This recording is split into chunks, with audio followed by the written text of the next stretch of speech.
Hello, good morning friends. लोटसन series में आपका स्वागत है। पिछले वीडियो में हमने वेदों, ब्राह्मण, अरण्यक, उपनिषद, पुराण ये सब देख लिया था। आज हम देखेंगे कि आखिर ऐसा कौन कौन सा ग्रंथ है, आखिर ऐसा कौन कौन सा पुस्तक है जो कि इंडिया के व्यक्तियों ने लिखा। वो धार्मिक ग्रंथ भी हो सकता है। तो उस पुस्तक को लिखा और उस पुस्तक के बारे में हमें कुछ ऐतिहासिक जानकारियां प्राप्त होती। जैसे कि मैं आपको थोड़ा सा हिंट दे देता हूं। जैसे भगवान बुद्ध, महावीर जो कि जैन धर्म है, भगवान बुद्ध जो कि बौद्ध धर्म के संस्थापक हैं, तो उनके बारे में भी तो कोई बुक लिखा होगा। और क्या है कि उनके बारे में, जब उनके बारे में बुक लिखा गया है तो उस समय कोई राजा भी होगा। तो उसका जो समकालीन राजा है, जो उस समय क्या था कि उसके साथ शासन कर रहा था, तो उसके बारे में हमको जानकारी मिल जाती है। तो चलिए इसी चीज को हम लोग पढ़ते हैं। तो देर न करते हुए वीडियो को फटाफट स्टार्ट करते हैं। तो सबसे पहले है जातक।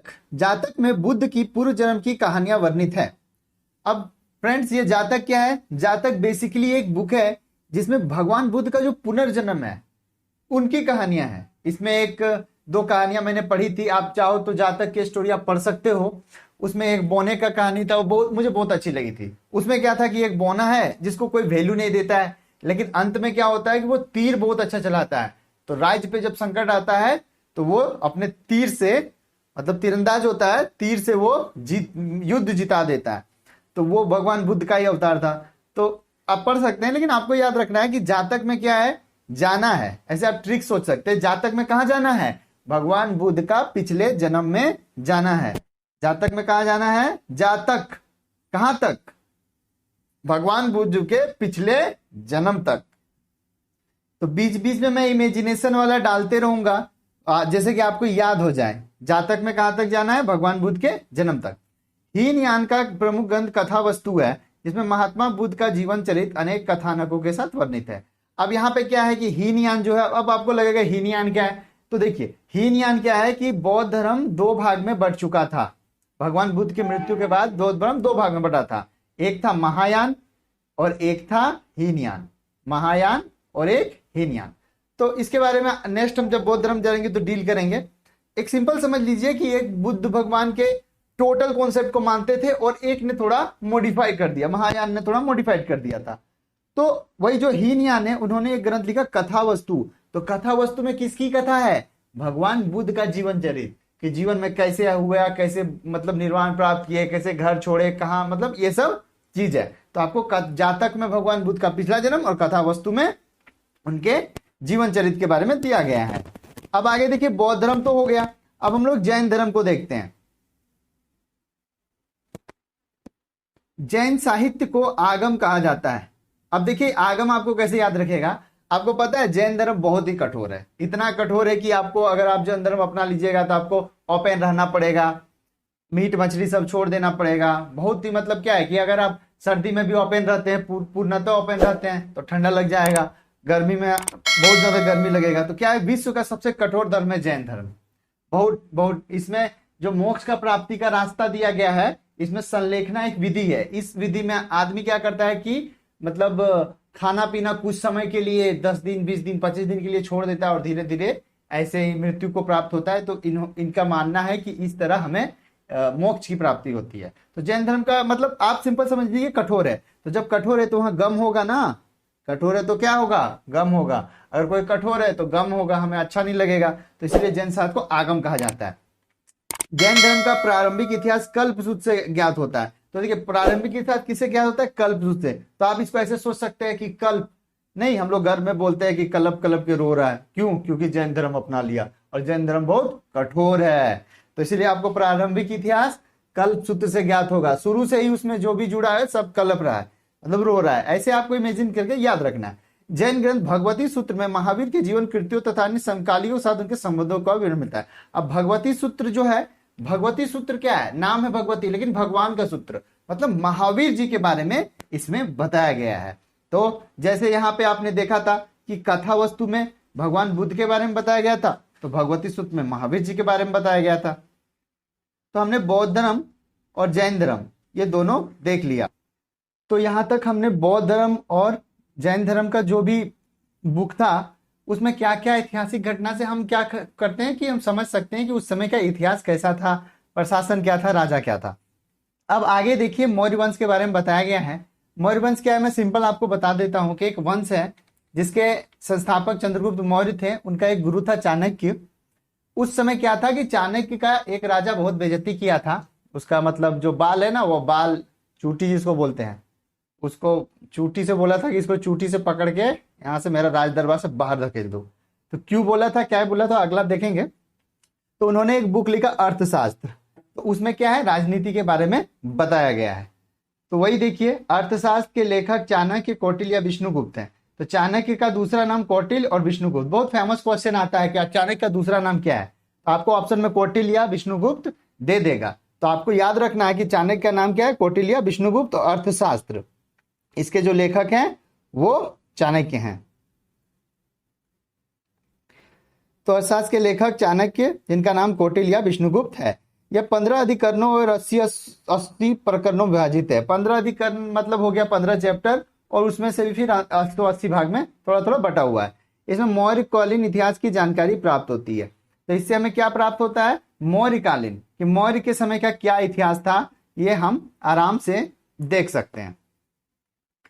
जानकारी प्राप्त होती है। अनुवादक शाम शास्त्री। शाम शास्त्री ने ही इस जो ग्रंथ है अर्थशास्त्र को अनुवाद किया है। अब एक और कॉन्सेप्ट आता है कश्मीर के इतिहास के बारे में। तो कश्मीर का इतिहास, कल्हन एक राइटर थे। कल्हन क्या था, राइटर था। वो राज तरंगिणी नाम का एक ग्रंथ लिखा था। राज तरंगी का मतलब है राजाओं का क्या, तरंग, मतलब एक राजा गया, दूसरा आया, तीसरा आया, चौथा आया, तो इस तरह का। तो कल्हन द्वारा था। तो वही है, देखिए संस्कृत साहित्य में, देखिए संस्कृत में लिखा हुआ है ऐतिहासिक घटनाओं को क्रमबद्ध लिखने का सर्वप्रथम प्रयास कल्हन ने। तो यहाँ पे आपको याद रखना, कल्हन के द्वारा किया गया। कल्हन जो कि कल के बारे में लिखता है कि आज एक राजा था, फिर दूसरा राजा था, फिर तीसरा राजा था। कल्हन द्वारा रचित पुस्तक राज तरंगी है। 8 तरंग, मतलब ये एक राजा आया, फिर दूसरा राजा तरंग की तरह आया, तीसरा राजा। तो इसीलिए इसे कॉन्सेप्ट में डाला गया है जिसका संबंध कश्मीर के इतिहास से है। तो आपको बस याद रखना है कि कल्हन ने राज तरंगिनी लिखी थी, और राज तरंगिनी में आप अगर पढ़िएगा तो आपको कश्मीर के बारे में पता चल जाएगा कि कौन सा राजा कब आया। राज तरंगिनी में राजाओं का लहर, राजाओं का तरंग, एक के बाद एक, एक के बाद एक, एक के बाद एक। अब नेक्स्ट में है कि जब हमारे देश में सिंध जो नदी थी, उसके बाद अरब कैसे आके हमारे देश को विजय करते हैं, उसके बारे में भी एक राइटर ने लिखा है। तो उसका नाम है अरबों की सिंध विजय। अरबों की सिंध विजय का वृत्तांत चचनामा, लेखक अली अहमद में सुरक्षित है। तो आपको ऐसे याद रखना है कि चाचा जी हमारे अरबों का विजय लिखे थे। कौन लिखे थे, चाचा जी। चचनामा, चाचा जी, नाम चाचा जी का अली अहमद। अब आगे हम लोग देखेंगे कि संस्कृत जो व्याकरण है उसको कौन लिखा था, और ये बहुत इंपॉर्टेंट क्वेश्चन है। तो ये है अष्टाध्यायी। अष्टाध्यायी का मतलब इसमें 8 अध्याय था। संस्कृत भाषण व्याकरण की प्रथम पुस्तक के लेखक पाणिनि थे। ये बहुत इंपॉर्टेंट है, आपको इसको एकदम दिमाग में रख लेना है। अष्टाध्यायी के लेखक पाणिनि थे। पाणिनि के बारे में एक छोटा सा कहानी है फ्रेंड, मैं बता देता हूं। जब पाणिनि छोटे थे ना, तो गुरुजी एक बार ऐसे ही सबका हाथ देख रहे थे। तो उन्होंने पाणिनि का हाथ देखा। गुरुजी मतलब कौन, पाणिनि के गुरुजी। पहले तो सब रहता था कहाँ पे, वहां पे रहता था, मतलब जंगल में, गुरु का आश्रम में पढ़ता था। तो हाथ जब पाणिनि का देखा, तो पाणिनि का हाथ देख के बोला कि पाणिनि तुम्हारे हाथ में तो यार विद्या का लेखा है ही नहीं कुछ, तुम तो कुछ नहीं कर पाएगा। तो पाणिनि बोला भाई गुरुजी कहाँ पे होना चाहिए, तो विद्या का रेखा। तो उन्होंने बता दिया यहाँ पे। अब पाणिनि को बहुत दुख लगा इस बात का। उसने क्या किया, उसने चाकू लेके अपने हाथ में एक विद्या का लकीर बना दिया और बोला गुरुजी देखिए हम अपने से बना दिए हैं। तो ये पाणिनि का कहानी है। इतना दृढ़ संकल्प था कि भविष्य में यही आगे जाके एक बुक लिखता है अष्टाध्यायी, और संस्कृत व्याकरण का पहला पुस्तक है। तो ये इसका मतलब देखिए कितना दृढ़ स्वरिबल है, नसीब से आगे मतलब निकल गया। तो अष्टाध्यायी, इसमें मौर्य के पहले के इतिहास तथा मौर्य युग की राजनीतिक अवस्था की जानकारी प्राप्त होती है। मौर्य से पहले का इतिहास जो चंद्रगुप्त मौर्य है उस काल का, पहले का और उस समय का भी ये प्राप्त हो सकता है। अब आगे देखते हैं, एक ज्योतिष ग्रंथ भी लिखा गया है जिसका नाम है कात्यायन की गार्गी संहिता। गार्गी संहिता क्या है, जस्ट एक ज्योतिष ग्रंथ है। ज्योतिष ग्रंथ में होगा कि फ्यूचर में क्या होगा, कैसे फ्यूचर देखते हैं, शादी कब होगा, तो नौकरी कब लगेगा, ये सब, बच्चा कब होगा, ये सब। तो कात्यायन जो गार्गी संहिता है वो एक ज्योतिष ग्रंथ है। फिर भी इसमें भारत में होने वाले यवन आक्रमण वही जो सिकंदर सब आया था, है ना, वो सब का आक्रमण को उल्लेख मिलता है। आगे देखते हैं, पतंजलि पुष्प शुंग के पुरोहित थे। अब देखिए पतंजलि कोई बड़ा चीज तो है नहीं, आप लोग तो हमेशा देखते होंगे पतंजलि प्रोडक्ट। तो मैं बता देता हूं पतंजलि क्या था, एक बहुत अच्छा योगी थे और जो योग के बारे में लिखे थे। अभी ये मत सोचिए कि रामदेव बाबा योग का खोज किए हैं, दवा का खोज किए हैं। रामदेव बाबा बस पतंजलि जी ने जो खोज किया था वर्षों पहले, सालों पहले, उसी खोज को पढ़ के आपको बता रहे। इसीलिए देखिएगा हर प्रोडक्ट में पतंजलि लिखा रहता है, बाबा रामदेव प्रोडक्ट कहीं नहीं रहता, क्योंकि वो एक प्रकार से उसे क्या दे रहे हैं, क्रेडिट दे रहे हैं। तो पतंजलि पुष्पित शुंग के पुरोहित थे। इनके महाभाष्य से शुंगों के इतिहास का पता चलता है। शुंग एक वंश आया था हमारे देश में, जैसे होता है ना मौर्य वंश, शुंग वंश, तो उसके बारे में हम लोग को पतंजलि से का जो पुष्पित शुंग का पुरोहित थे, मतलब हो गया कि इंपॉर्टेंट, मतलब जो होता है ना ये पंडित, जो उसके मतलब गुरु जी टाइप का। अब ये तो हम लोग का देश का हो गया कि जो जो लिखा था कौन कौन था। तो जैसे अभी जो भी मैंने आपको बताया ये सब था। अब क्या है कि कुछ विदेशी यात्री भी है। अब क्या है कि जब भारत पे अटैक होता था या कोई आता था तो विदेश का यात्री भी आता था, तो विदेश यात्री भी कुछ कुछ लिख देता था कि यहाँ का ऐसा कल्चर है, ऐसे है वैसे है। तो अब हम क्या करेंगे, वो सभी देख लेते हैं। तो यूनानी रोमन लेखक, अब ऐसा लेखक जो यूनानी या रोमन कहते हैं। सबसे पहले टेसियस, ये ईरान का राजवैद्य था। राजवैद्य का मतलब है कि डॉक्टर था, स्पेशलिस्ट था, वैद्य था, बढ़िया चिकित्सा करता था। भारत में इसका विवरण आश्चर्य कहानियों से परिपूर्ण का अवश्य नहीं। अभी क्या है ना, बड़ी फेंकता था यार। टेसियस आता था, माथा खराब कर देता था, ये है जादू है, तो टोना है, तो भूत है, तो आत्मा, मतलब ऐसे अटर पटर लिख देता था। इसीलिए आश्चर्य कहानी है, ऐसा कहानी मतलब जिसमें विश्वास ही नहीं कर सकते हैं। तो टेसियस को आपको खाली याद रख लेना कि ईरान का राजवैद्य था और फेंक के चल गया। उसका जो भी फेंका वो बात, उस हम लोग को मतलब उतना विश्वास नहीं कर सकते। दूसरा हेरोडोट्स, हेरोडोट्स इसे इतिहास का पिता कहा जाता है। हेरोडोट्स इसे इतिहास का पिता कहा जाता है। ये इतना इंपॉर्टेंट क्वेश्चन है, देखिए मैं जो जो स्टार बोल रहा हूं उसको दिमाग में रख लीजिए। देखिए हेरोडोट्स, तो हेरो से पूछे हीरो, तो इतिहास का पिता है तो हीरो ही होगा। जैसे सचिन क्या है, क्रिकेट का पिता बोलते हैं, तो क्या एक प्रकार से हीरो जैसा हम लोग उसको ट्रीट करते हैं। तो हेरोडोट्स भी इतिहास का पिता है, तो इसको याद रखिएगा। हाँ से हेरोडोट्स और देखिए इसने अपने पुस्तक हिस्टोरिका में हाँ से हेरोडोट्स और हस से हिस्टोरिका, हिस्टोरिका में 5वीं शताब्दी में भारत फारस मतलब ईरान, अभी क्या है कि ईरान जो देश है, ईरान हो गया, तो ईरान अभी है और इधर भारत है। पहले भी मतलब कनेक्शन था, व्यापार था, तो उसके बारे में हेरोडोट्स बताया था, लेकिन ये भी बहुत फेंका।